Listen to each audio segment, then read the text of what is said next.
I'm Kara Morgan, and I'm studying aerospace engineering here at Penn State. I'm Courtney Budd, and I am an MBA student here at Penn State. My name is Rebecca Fry, and I'm a member of the control subsystem. Hi, I'm Caitlin Gibbons. I'm on the structures subsystem, and I'm on the research team for the NASA roadmaps. I'm Natasha Pellick, and I'm a filmmaker on the Lunar Lions team. My name is Tammy Miller, and I am the Senior Communications Advisor for the Penn State Lunar Lion Project.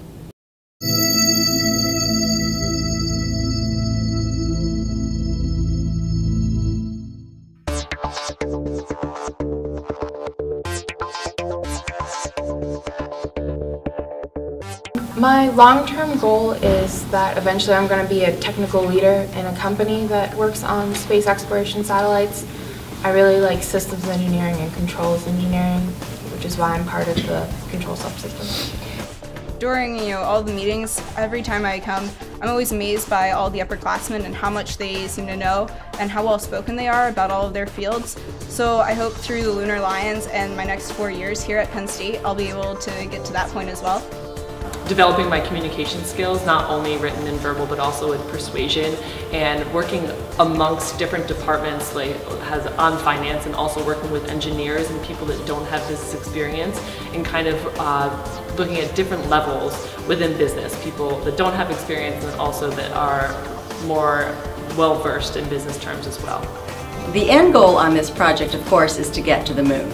And that is something that we're all very excited about on the team. But each of us has a role to play within that goal-setting process to the moon. My personal goal is to just make sure that the communication that comes out of the project, especially from the team leader, Michael Paul, and from anybody else that is associated with it, is the most effective communication that is promoting our goals and promoting the goals of the team.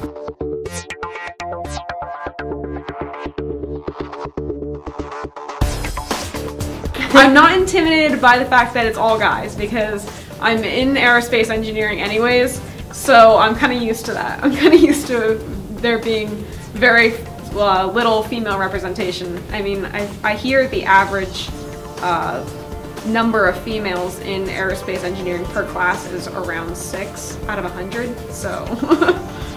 Personally, I don't see the Penn State Lunar Lion as a gender-based team.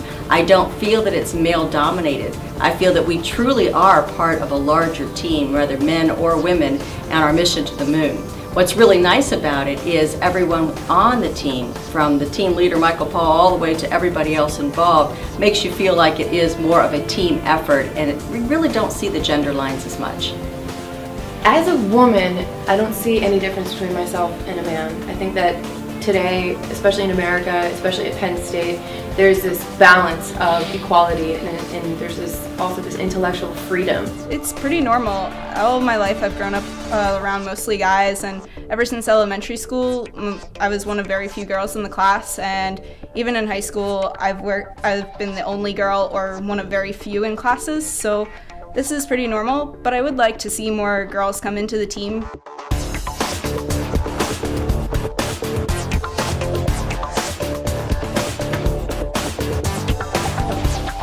So some of the advice I have for the young women or any woman looking to get involved in space fields or any male-dominated industry like business or finance would say you should be confident in yourself, and no matter what experience you've come from or background, you have something to bring to the table, and even if other people are more experienced, you still can bring so much. I feel like a lot of women tend to go towards a STEM field, and that makes them happy, but they end up shying away from it because they get intimidated by people telling them that it's a male-dominated field.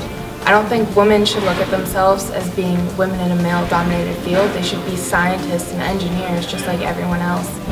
I mean, if you're interested in math and science, and or you're interested in airplanes or space or whatever, I mean, don't be intimidated by the fact that it's male-dominated, because first of all, that statistic's changing really fast, quite a bit. And second of all, like, it really isn't a big deal at all. Like, I don't think about, like, I'm not coming into a class and going, wow, I sure wish there were more females here, because we all have the same interest and we all connect on the same level. So it doesn't really matter what your gender is, because we're all interested in the same thing still. For young women getting involved in the space industry or engineering, I think it's more important to look at the larger picture. If you want to get involved in that and that happens to be your field of expertise, that's fine. But understand that there are other opportunities within those fields as well as other fields for people who are interested in communication, helping people get that message out there that they have. Maybe it's in finance, making sure that the project is paid for in a different way. So whatever your field of expertise is, understanding that sometimes we just have to make our own path. The most important thing, especially for me, was to look at what NASA has offered locally and online.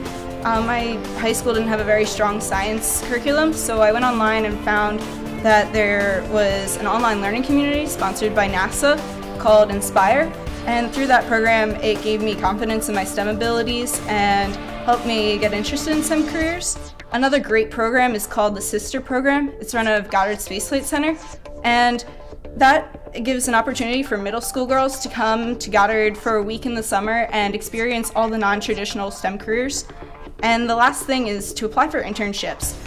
Even if you're in high school right now, you should look at different companies and agencies, especially like NASA and NIH, because they have programs specifically for high school students to come in and gain experience now.